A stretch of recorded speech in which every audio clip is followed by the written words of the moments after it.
Ndaneta utaura mashoko amwe, ndaneta umfunge utaura zvinhu zvimwe. Ndaikupembedzaga wakatombotiswa ndikati ndiwe wega, ndichikuremeketa ike zvino ndakuziva.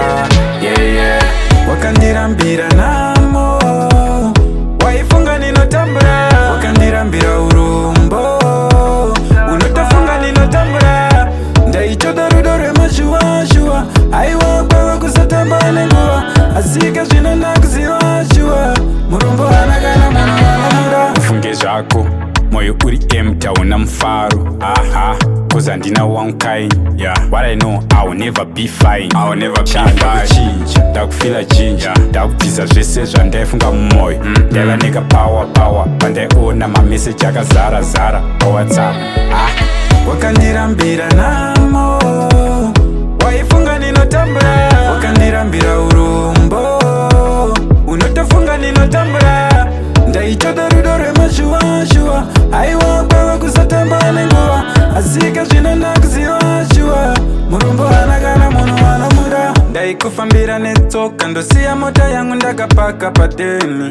Ndaipfeka bhutsu yakatsveyama, ndaida kukuandastanda, asi iwe wetaura zvemaklasi.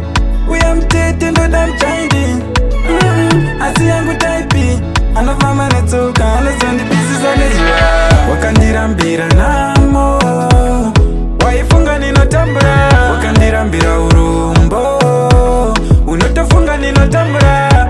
Ndaitoda rudo rwemashuwa-shuwa, aiwa kwava kusatamba nenguva, asika zvino ndakuziva shuwa. Murombo hana kana munhu anamura. Ndaikupembedzaga wakatombotiswa ndikati ndiwe wega, ndichikuremeketa ike zvino ndakuziva.